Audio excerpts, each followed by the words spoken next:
Fala galera, beleza? Aqui é o João Vitor. Seja bem-vindo a mais uma videoaula aqui do Fisiomeds. E hoje a gente vai começar um novo módulo, que é o módulo de potenciais de ação e mudanças na membrana, tá? E a primeira aula disso é uma introdução ao assunto que eu trouxe aqui de transporte de substâncias através da membrana, tá? Vamos lá então. O que é a membrana plasmática? A gente precisa ter em mente o que é primeiro, como está composta essa membrana plasmática, para a gente começar a entender os processos que ocorrem nela. A membrana plasmática, primeiramente, ela é uma bicapa lipídica, tá? Então a gente tem que pensar que ela vai ser composta por duas capas, ó. Aqui a gente consegue ver essas duas capas aqui, uma e aqui outra, tá? Ela é composta por fosfolipídios, em que a porção hidrofóbica está para dentro, porção hidrofílica está para fora, tá? Ela não permite a mistura de substâncias do conteúdo extracelular e do conteúdo intracelular. Isso é importante, porque ela possui uma propriedade que é chamada de seletividade, permeabilidade seletiva, perdão. Tá? Isso é de extrema importância.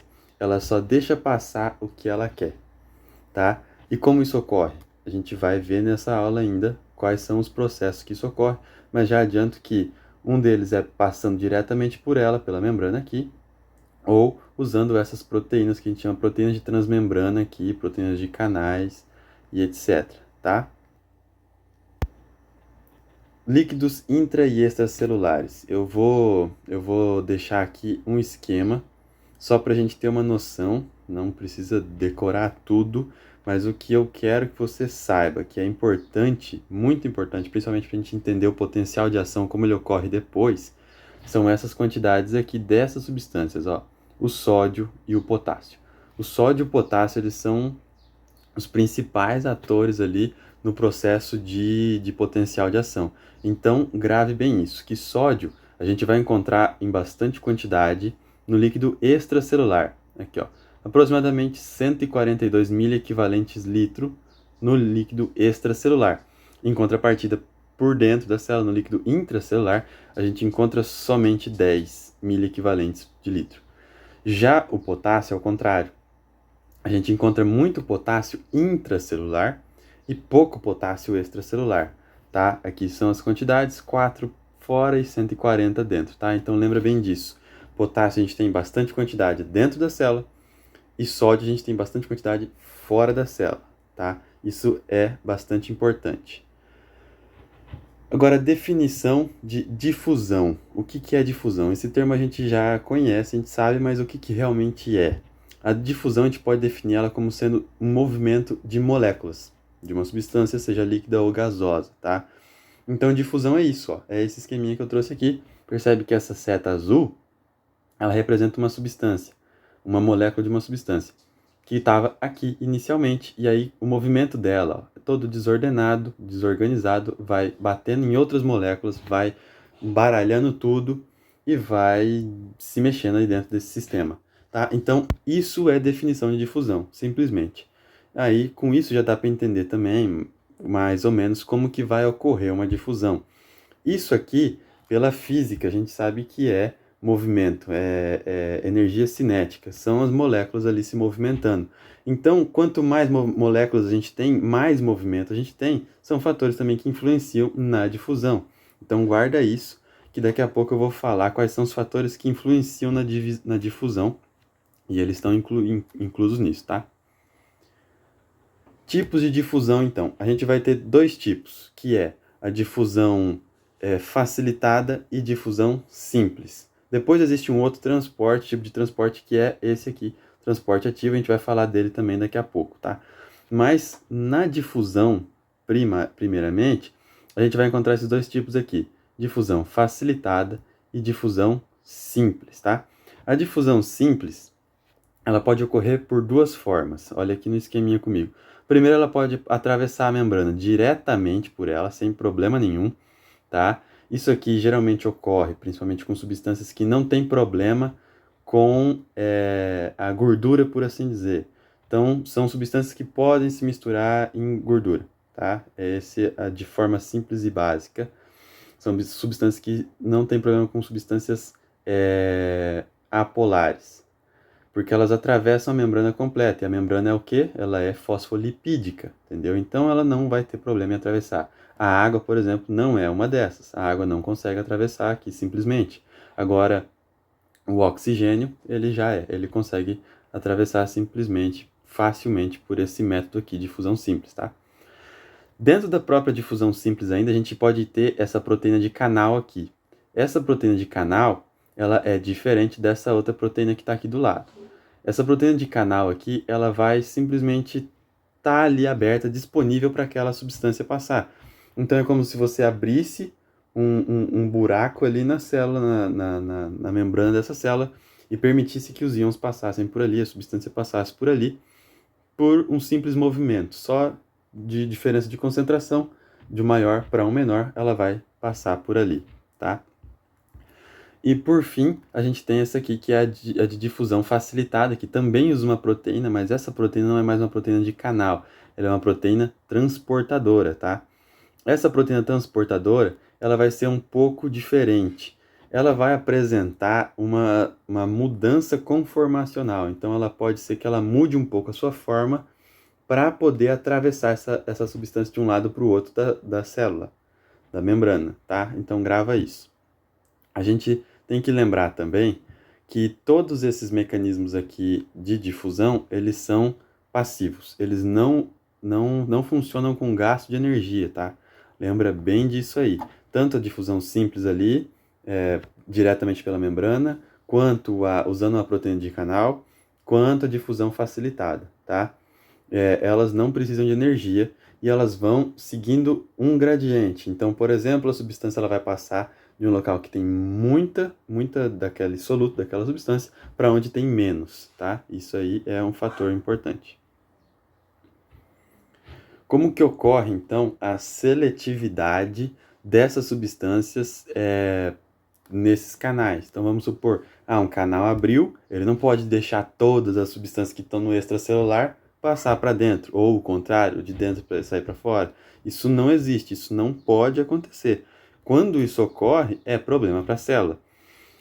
Vocês vão ver ainda em patologias por aí, ou tem fisiologia mesmo do sistema imune, muitas vezes são abertos buracos, literalmente, na membrana de alguma célula específica, para que ela possa ser eliminada.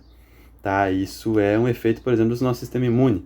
Ele sinaliza uma membrana, uma célula, abre buracos ali e permite a passagem de líquido extra e intracelular livremente ali. Isso é extremamente prejudicial e a célula acaba morrendo. Tá? Então isso é um problema, a gente não pode deixar que isso aconteça. Então como que ocorre essa seleção do que passa ou não?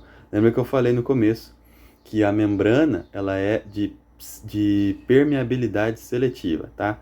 Então é aqui que a gente vai ver os principais métodos, que foi descoberto num estudo, né, que, assim, ultramicroscopicamente falando, que existe um filtro de seletividade aqui, ó, dentro dessas moléculas, dessas proteínas de passagem de solutos, tá?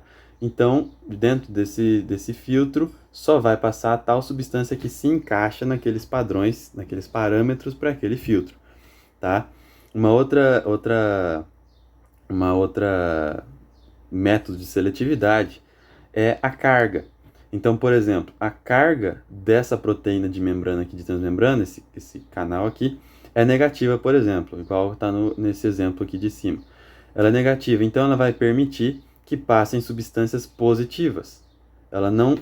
Se chega uma substância negativa perto dela, ela é repelida e ela já não consegue mais atravessar, somente as positivas. Terceiro fator também que influencia muito na hora de selecionar substâncias é o tamanho.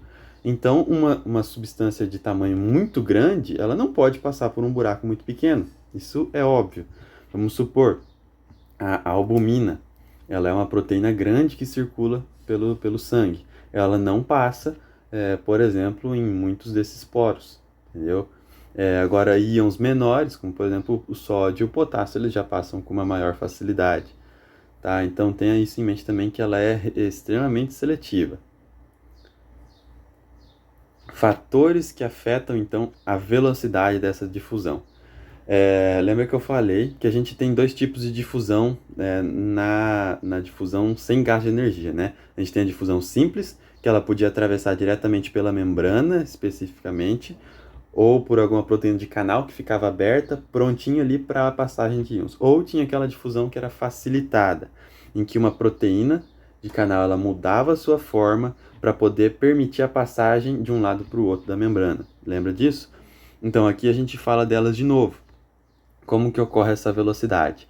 Ó, a gente vê aqui na difusão simples, que é aquela que atravessa a membrana simplesmente, livremente, ela tem praticamente uma capacidade de velocidades ali praticamente limitada se a gente for olhar esse gráfico. Porque ela só depende, ó, da concentração dessa substância. Então, você vê aqui no gráfico que ó, a velocidade da difusão pela concentração, nessa linha azul, ela é constante e ela sobe, ó. Então, conforme você aumenta a concentração dela, ó, você aumenta também a velocidade. Tá entendendo? É a mesma coisa que você colocar, vamos supor, 50 pessoas hiperativas numa sala fechada, apertada, e uma porta aberta para elas. Elas vão começar a se esbarrar, se bater, vão querer sair correndo dali, ninguém vai aguentar ficar naquele lugar. E a velocidade com que elas vão saindo é só a quantidade de pessoas que tem ali. Se você coloca mais 50 pessoas hiperativas naquela sala, vai começar a sair mais gente ainda, mais rápido e assim sucessivamente. É um exemplo besta, mas é isso mais ou menos que acontece. Já em contrapartida, na difusão facilitada, mesmo que ela não tenha gasto de energia para ocorrer, ela vai ter um limite de velocidade, um teto ali. E o que é esse limite? Por que ocorre esse limite? É o que a gente vê nessa barra vermelha. Até certo ponto, quando você vai aumentando ó, a concentração dessa. Perdão. Como você vai aumentando a concentração dessa substância, você até certo ponto consegue aumentar a velocidade, sem problema nenhum. Só que chega a um certo ponto ó, que há um limite. Por mais que você aumente a concentração dessa substância, ó, a velocidade vai permanecer sempre a mesma. Vai permanecer uma velocidade relativamente constante. Por quê? Porque lembra que eu falei que essa proteína de canal, ela muda seu formato para poder transportar uma proteína. Alguma substância, aliás. Então é como se ela pegasse a substância que está aqui fora, virasse ela e jogava para dentro. Então ela pega e joga. Pega e joga. Então ela tem um limite para fazer isso, entendeu? Então ela vai pegar, jogar, pegar, jogar. E ela consegue aumentar essa velocidade, só que uma hora ela não consegue mais, fica uma velocidade limite. É como se você fosse, no exemplo da sala que eu dei de pessoas, ao invés de você deixasse uma porta aberta, livre ali para o povo passar e sair da sala, você coloca uma porta com catraca. Ou uma porta, aquelas portas rotatórias de banco, por exemplo, em que tem limite para aquela coisa girar, para aquele povo todo sair. Se sair uma pessoa por vez ali, beleza. Sai duas, também, beleza. Três, até consegue. Agora quatro, cinco, seis, sete pessoas ao mesmo tempo, ela não consegue, não tem mais capacidade para isso. Então, é isso que vai interferir na velocidade das difusões, tá? Lembra bem disso. Um outro fator também que vai influenciar nessa parte aí de difusão são esses três exemplos que eu vou mostrar aqui nessa foto para vocês, ó. A concentração de substância, que é essa aqui que eu falei, né, agora há pouco, expliquei os dois mecanismos dela. Então você tem aqui uma grande concentração de um lado e a menor no outro. E elas vão se forçar, se empurrar, se espremer até passar e entrar num equilíbrio isso aqui, ficar as mesmas proporções de ambos os lados, tá? Aqui nessa parte de baixo, aqui, ó, nessa do meio, a gente vai ter um outro processo, que é por cargas. Percebe que do lado de fora da membrana aqui, a gente vai ter uma carga negativa. Essa membrana, ela está negativa do lado de fora, enquanto que do lado de dentro ela é positiva. Então essas substâncias aqui, que são negativas, vão ser atraídas para o lado de dentro, que é positivo, tá? Isso aqui também é importante que você entenda, porque isso aqui é o que relaciona muitas vezes com o potencial de ação, tá? Ele está relacionado com essa parte aqui. E por fim, a pressão, simplesmente. Também a pressão aqui, nesse último esquema aqui, ó. A pressão, ela influencia muito na hora de você passar a substância de um lado para o outro da membrana, tá? O exemplo aqui foi que colocaram um pistãozinho que espreme essas substâncias aqui nessa caixinha aqui e tem só esse buraquinho de saída, tá? Então esse pistão aumenta muito a pressão nesse local, que faz com que você force a saída delas para aquele local. É a mesma coisa que o exemplo das pessoas, da concentração lá em cima. Se você coloca 50 pessoas num estádio, não vai ter muita diferença. Agora, se você coloca 50 pessoas numa salinha, você reduz o tamanho do estádio, vai diminuindo, diminuindo, apertando, começa a ficar diferente, né? Então é esse o princípio, tá? Agora, osmose. O que é, como funciona a osmose? Ela é definida como a passagem de água por uma membrana semipermeável contra um gradiente de concentração, tá, de solutos. Então, o que isso quer dizer? Quer dizer que você não vai ter mais o sistema que a gente estava falando até agora. O nosso sistema que a gente estava falando até agora, de difusão, era um sistema em que você tinha, de um lado, uma quantidade de soluto grande, né? Uma membrana que permitia a passagem desses solutos, e do outro, poucos solutos. Então, por diferença de pressões e tudo mais, tudo que a gente viu até agora, esses solutos passam por essa membrana, sem maiores problemas. Agora, na osmose, é quase que ao contrário. Essa membrana, ela não vai ter mais a possibilidade desses solutos passarem por ela, e sim a água. A água somente que vai atravessar essa membrana e os solutos não. Então, o que é essa definição que eu coloquei aqui? É quando você tem uma quantidade X de soluto do lado de cá, uma quantidade menor de soluto do lado de cá, e uma membrana em que só passa água. A água ela vai sempre passar da onde tem menos solutos para onde tem mais solutos. Por quê? Porque ela quer dissolver aquele soluto. O que é uma solução dissolvida? É quando você tem uma maior concentração de solvente do que solutos, entendeu? Então a água ela quer sempre dissolver a concentração. Imagina você o sal. Quando você tem alguma coisa com sal, geralmente ele chupa a água, né? Ele absorve a água. Vamos supor, a gente está vivendo um ambiente úmido com chuva. Na hora que você pega o saleiro da cozinha, ele está todo empelotado, empedrado ali, porque a água foi para aquele sal por conta do ambiente estar úmido e foi para ali, onde tem muito soluto. É o mesmo princípio. Se você tem muito soluto de um lado e menos do outro, a água tende a passar por lá, se esses solutos ficassem parados ali, tá? Os solutos não se mexem nesse sistema, é só a água, tá? E aí a gente vem aqui com um outro termo, que é esse aqui de pressão osmótica. O que vai ser essa pressão? Eu trouxe aqui um esqueminha para explicar bem legal isso aqui. Ó, aqui está o desenho que eu expliquei até agora.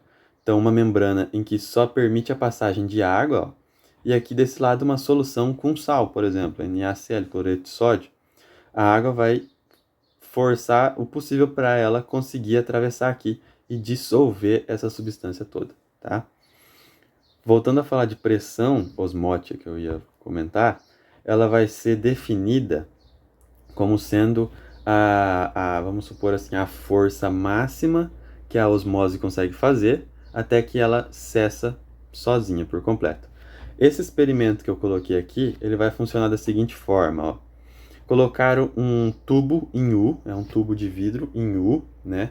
E no meio dele aqui embaixo, ó, como você pode ver, tem uma membrana semipermeável, dessa mesma aqui de cima que a gente viu na definição de osmose, tá? Essa membrana, ela só vai permitir a passagem da água. E aqui na câmara A, que é esse lado de cá da figura, colocaram bastante soluto. Então, na câmara B, nada de soluto. Então, a gente já sabe que por osmose a água tende a passar por esse outro lado. Porém, aqui tem um problema. Como ele é um tubo em U, a gente enxerga essa coluna aqui, ó. Essa coluna, a gente chama de coluna d'água. Isso aqui gera uma pressão. Isso aqui é o mesmo princípio, por exemplo, dos medidores de mercúrio de pressão, né? Milímetros de mercúrio, você já deve ter ouvido falar esse nome. Milímetros de mercúrio na pressão, por exemplo, na nossa pressão, quando a gente afere ela, pressão sistólica e diastólica, está a 120 milímetros de mercúrio, ou 80 milímetros de mercúrio. É o mesmo princípio, só que ao invés de mercúrio, a gente tem água agora, uma coluna de água aqui. e ao invés de usar milímetro, eles usaram aqui nesse sistema centímetros de água, tá? Então, até que ponto essa água consegue subir essa coluna aqui sem maiores problemas, usando só a força da osmose. Então, isso que eu acabei de falar é a definição de pressão osmótica, tá? É até em que ponto a água consegue sair de um lugar para o outro na osmose, até onde essa pressão da própria água vai impedir ela de fazer essa osmose. Então, essa é a definição e é a conclusão que chegaram nesse estudo aqui. Por exemplo, aqui, ó, esse aqui foi a quantidade máxima de água que ela conseguiu passar para o outro lado por osmose. Essa porção de água aqui, ela vai ficar aqui para sempre. Ela não consegue mais atravessar, não consegue forçar mais a passagem para o outro lado. Beleza? Agora a gente entra no último tipo de transporte que a gente vai ter. Até agora, então, a gente falou de difusão, transportes passivos, né? E agora a gente entra no transporte ativo, tá?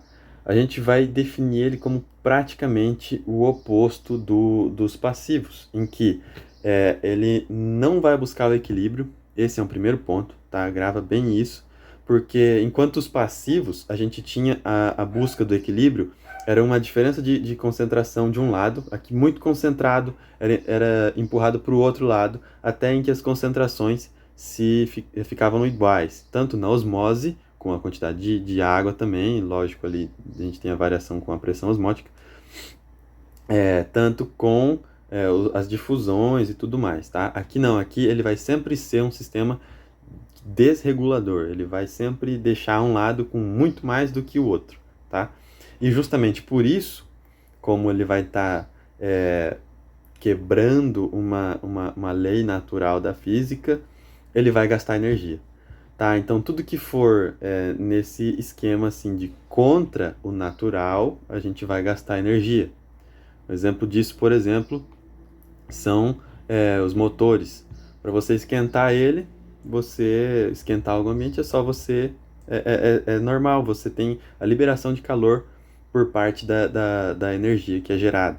Agora, para você resfriar um ambiente, aí geralmente você gasta mais energia. É um princípio da física que se aplica aqui também. Então, um transporte ativo ele vai contra a concentração, busca o desequilíbrio e aí ele vai ter gasto de energia para fazer isso, tá? É como se ele estivesse empurrando alguma coisa. Então é assim que ele vai funcionar.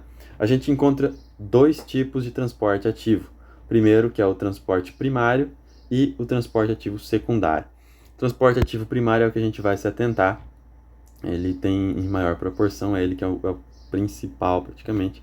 Ele é esse basicão que a gente conhece, em que vai vir uma molécula de energia, gruda na molécula transportadora, na proteína transportadora, e essa proteína vai fazer as mudanças necessárias para pegar e jogar para um lado e pegar e jogar para o outro, tá? Enquanto que o transporte ativo secundário, ele se aproveita disso. É uma outra proteína ali que, depois que o transporte primário já gerou esse gradiente diferente de concentrações, ele se aproveita disso aí, tá? Então ele vai pegar essas concentrações diferentes e aí as substâncias vão passar. Elas só passam, só funcionam se tiverem sido modificadas pelo primário. Então, por isso, secundário. Ele só vai funcionar na presença da mudança de concentrações do primário, tá?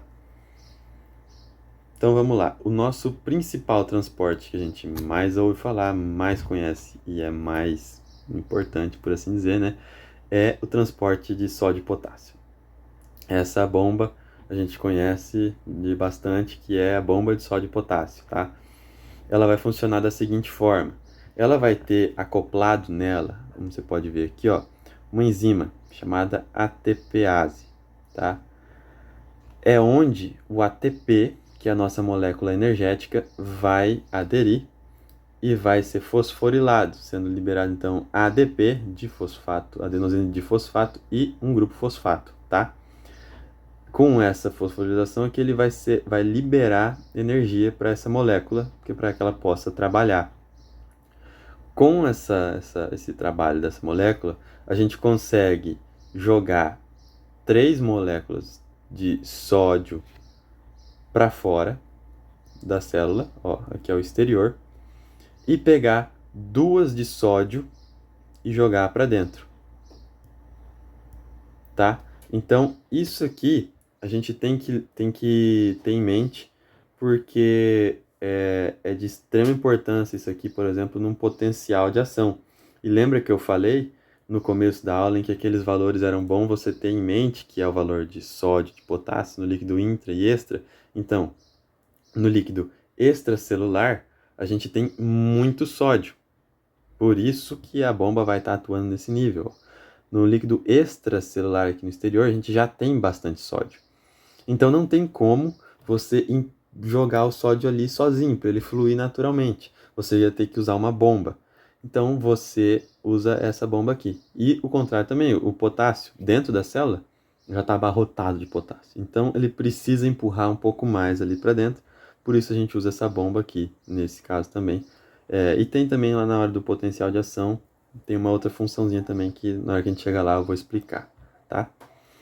Para encerrar então, a gente tem mais outros tipos de transporte ativo, que é esse aqui de cotransporte, né? Eles vão trabalhar juntos, vão carregar 2 substâncias ao mesmo tempo, por isso cotransporte.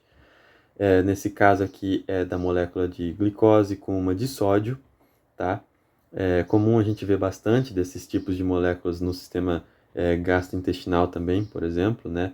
Tanto na formação de ácido clorídrico, na formação de bicarbonato, absorção de substâncias, etc. Tudo isso aí é de extrema importância. E aqui também um outro sisteminha de cotransporte dependente de sódio, tá? Então, o sódio ele vai atuar para poder ajudar a carregar outra substância aqui. Então, ao mesmo tempo que você passa o sódio, o cálcio foi passado junto. E aqui nesse outro, ao mesmo tempo que você passou o sódio também, o hidrogênio foi passado junto. Tá, então aqui são algumas outras variaçõezinhas de sistema de transporte ativo. Fechou? Então é isso, galera. A gente fica com essa aula por aqui. Muito obrigado. A gente se vê na próxima.